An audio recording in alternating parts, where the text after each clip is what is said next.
قالوا اتخذ الله ولدا سبحانه هو الغني له ما في السماوات وما في الأرض إن عندكم من سلطان بهذا أتقولون على الله ما لا تعلمون قل إن الذين يفترون على الله الكذب لا يفلحون متاع في الدنيا ثم إلينا مرجعهم ثم نذيقهم العذاب الشديد بما كانوا يكفرون واتل عليهم نبأ نوح إذ قال لقومه يا قوم إن كان كبر عليكم مقامي وتذكيري بآيات الله فعلى الله توكلت فأجمعوا أمركم وشركاءكم ثم لا يكن أمركم عليكم غمة ثم اقضوا إلي ولا تنظرون فإن توليتم فما سألتكم من أجر إن أجري إلا على الله وأمرت أن أكون من المسلمين فكذبوه فنجيناه ومن معه في الفلك وجعلناهم خلائف وأغرقنا الذين كذبوا بآياتنا فانظر كيف كان عاقبة المنذرين ثم بعثنا من بعده رسلا إلى قومهم فجاءوهم بالبينات فما كانوا ليؤمنوا بما كذبوا به من قبل كذلك نطبع على قلوب المعتدين ثم بعثنا من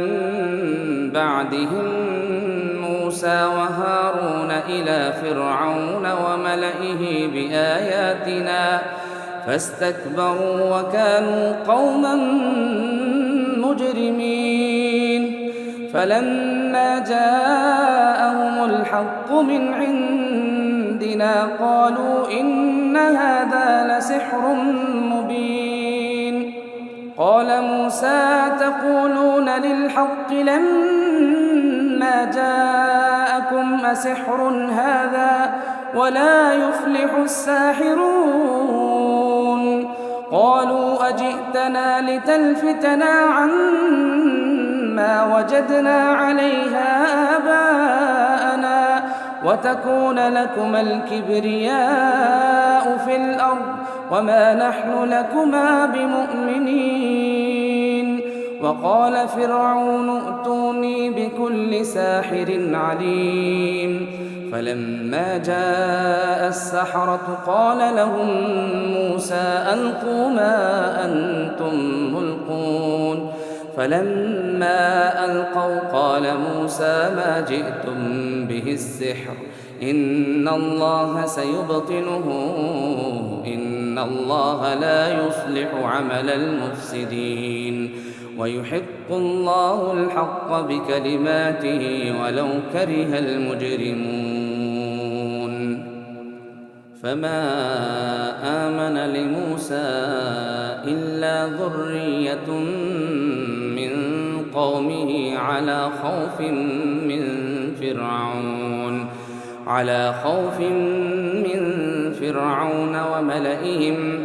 وملئهم أن يفتنهم وإن فرعون لعال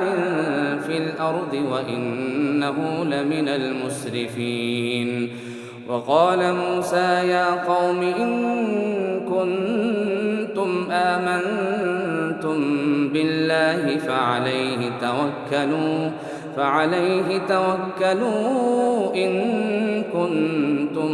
مسلمين فقالوا على الله توكلنا ربنا لا تجعلنا فتنة للقوم الظالمين ونجنا برحمتك من القوم الكافرين وأوحينا إلى موسى وأخيه أن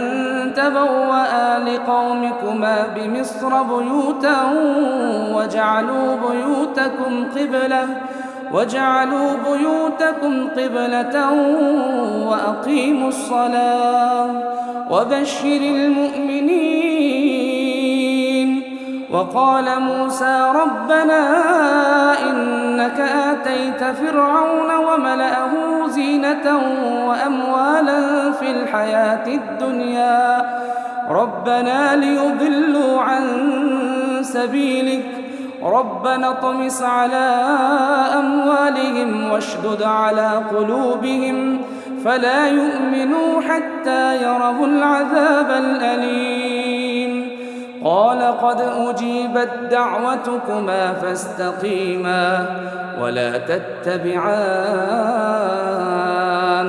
سبيل الذين لا يعلمون. وجاوزنا ببني إسرائيل البحر فأتبعهم فرعون وجنوده بغيا وعدوا حتى إذا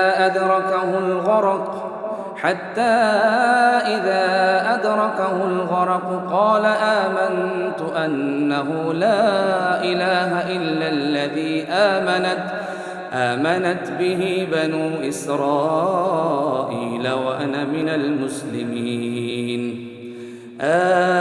الآن وقد عصيت قبل وكنت من المفسدين فاليوم ننجيك ببدنك لتكون لمن خلفك آية وإن كثيرا من الناس عن آياتنا لغافلون.